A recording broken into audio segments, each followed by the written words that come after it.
ఓపీఎస్సి ఓసీఎస్ కి సంబంధించి recruitment notification అయితే రిలీజ్ అయింది. అయితే ఈ రోజు ఈ వీడియోలో ఈ నోటిఫికేషన్ గురించి డీటెయిల్ గా మాట్లాడుకునే ప్రయత్నం చేద్దాం. ఎవరైనా మన ఛానల్ కి ఫస్ట్ టైం వస్తే కొద్దిగా లైక్ చేయండి. ఇక వీడియో అయితే స్టార్ట్ చేద్దాం. ఓపీఎస్సి ఓసీఎస్ రిక్రూట్మెంట్ 2026 ఏకంగా 465 పోస్టులు అయితే ఉన్నాయి. గ్రూప్ ఏ అండ్ బి కి సంబంధించి ఒడిశా సివిల్ సర్వీస్ ఎగ్జామినేషన్. ఇప్పుడు మనం నోటిఫికేషన్ ఓవర్వ్యూ గురించి మాట్లాడుకుందాం. Organization Odisha public service commission OPSC. Exam name Odisha civil service.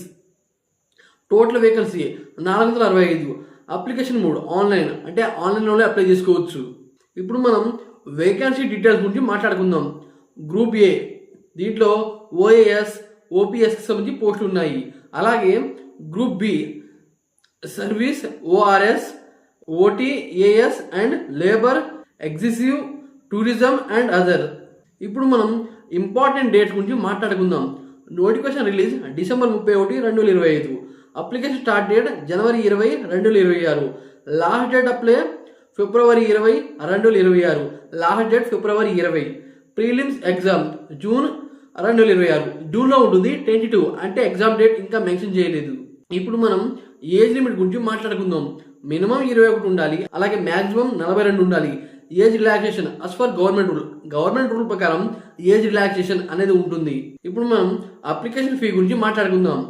General SC BC వీళ్ళకైతే 700 రూపాయలు, అలాగే ఎస్సీ ఎస్టీ పీడబ్ల్యూడి వీళ్ళకైతే నో ఫీ. అలాగే fee refundable it candidates appear both prelims paper. Application fee మీరు ఎంత పే చేశారో అంత వెనకైతే ఇచ్చేస్తారు తర్వాత. ఇప్పుడు మనం ఎడ్యుకేషన్ క్వాలిఫికేషన్ గురించి మాట్లాడుకుందాం. బ్యాచిలర్ డిగ్రీ ఎనీ డిసిప్లిన్, ఎటువంటి డిగ్రీ అయినా పనికి వస్తుంది ఈ జాబ్ని అప్లై చేయడానికి.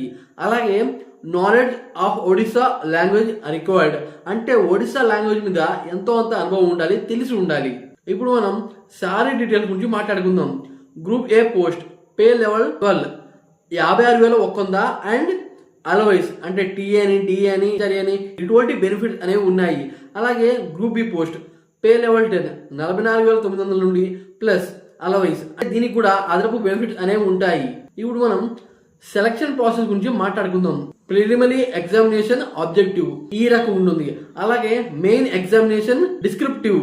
అలాగే తరువాత ఇంటర్వ్యూ పర్సనాలిటీ టెస్ట్ ఉంటుంది, అంటే ఇంటర్వ్యూ చేస్తారు. తర్వాత పర్సనాలిటీ, అంటే మనిషి ఎలా ఉన్నాడు, ఏ రకం ఉన్నాడు అనేది టెస్ట్ చేస్తారు. లాస్ట్ లో డాక్యుమెంట్ వెరిఫికేషన్ అనేది ఉంటుంది. అదే కాకుండా ఈ జాబ్ ని ఒకవేళ మీరు అప్లై చేసుకోవాలి అంటే వీడియో కింద డిస్క్రిప్షన్ లో ఈ అప్లై లింక్ అయితే పెడతాను, కావాలని మీరు అప్లై చేసుకోవచ్చు.